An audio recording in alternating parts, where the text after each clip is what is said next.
I've learned in my short time on this earth that waiting for somebody else to do something for you, you're going to be waiting for a long time.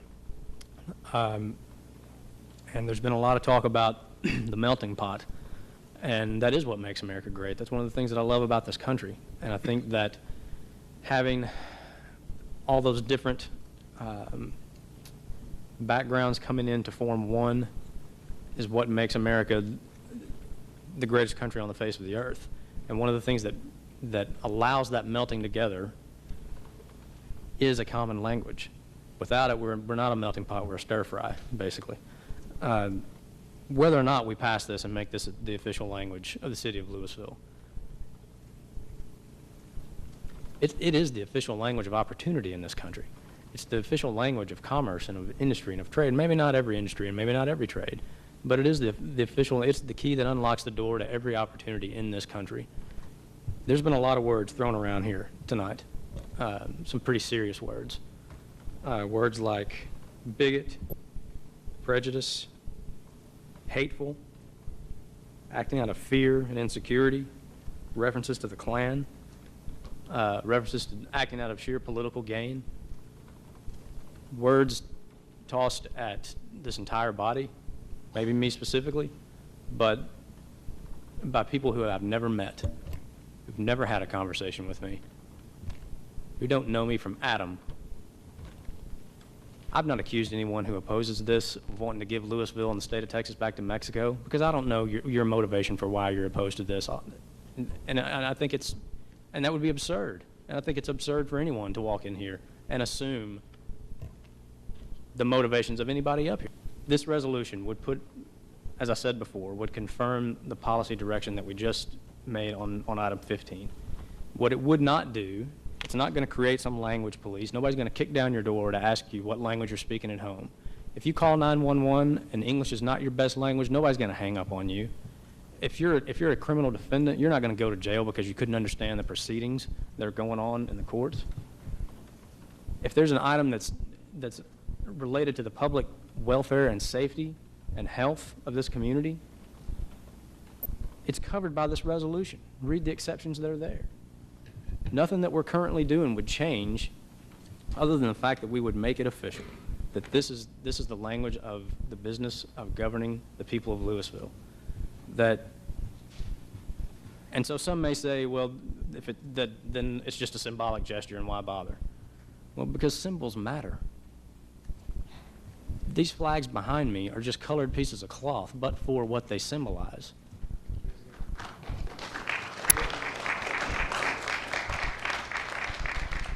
And when they took that flag off the casket of my grandfather and folded it crisply and handed it to my mother and me, it meant something to me because that symbol matters. There's been a lot of talk about faith and God. The cross is just a piece of wood and some nails. It's an ancient form of capital punishment, but what it symbolizes to me and every other Christian in this room. Symbols matter. We've heard a lot about the American dream. I want that dream for everybody who comes here. I want the people who come here who English is not their first language, I want their kids to have the exact same opportunities that mine do. You know, one of the reasons I chose the preschool that my daughters are in is because they're learning Spanish. I think it's great. If I was motivated by race, I would not have participated in 2 mission trips with different churches to different parts of Latin America to bring food and medicine, and more importantly, salvation to people who don't speak the same language that I do.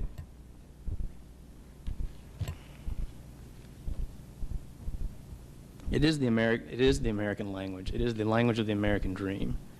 Congress hasn't passed anything that makes it official, other than the fact that to be a citizen of this country, to come here, you do have to be proficient in the English language. I hope they'll get around to it, but even if they don't, we were founded as 13 English colonies who had the guts to step away and stand up to a king.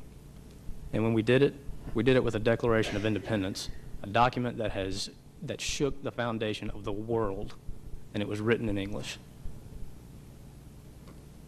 When we got around to establishing a constitution, The greatest treatise on the interaction between government and liberty ever written, we wrote it in English.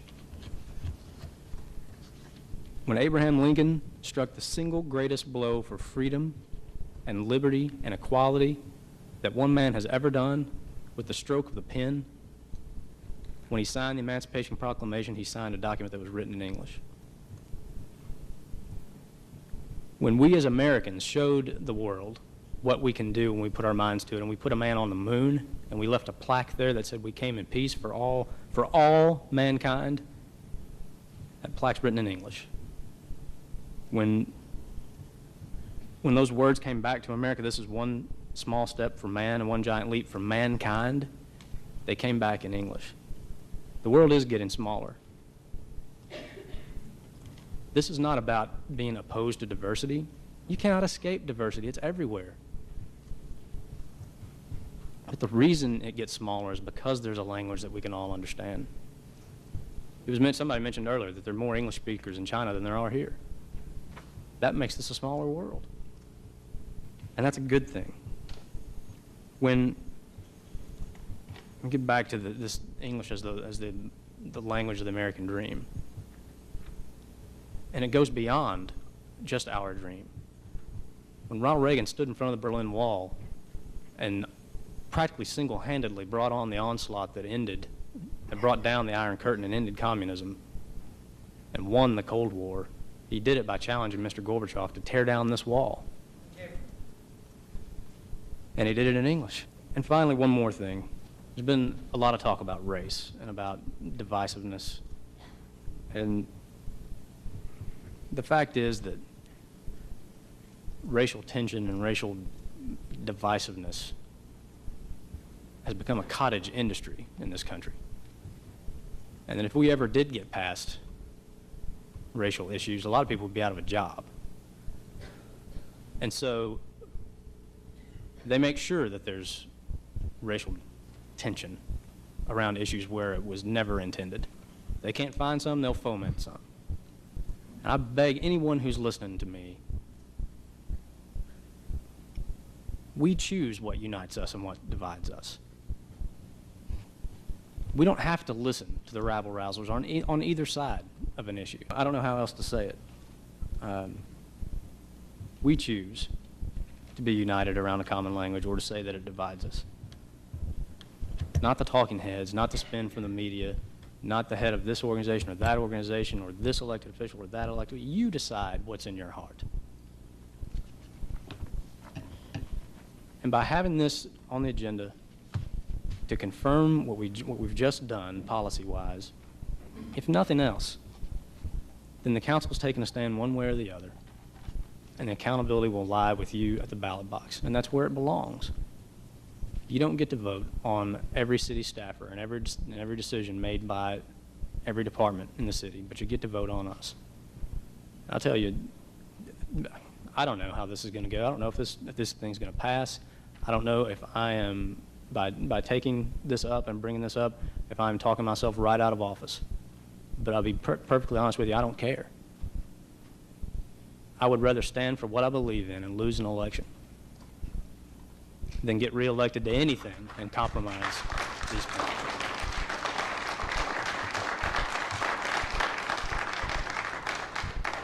So a lot of these words have been tossed around: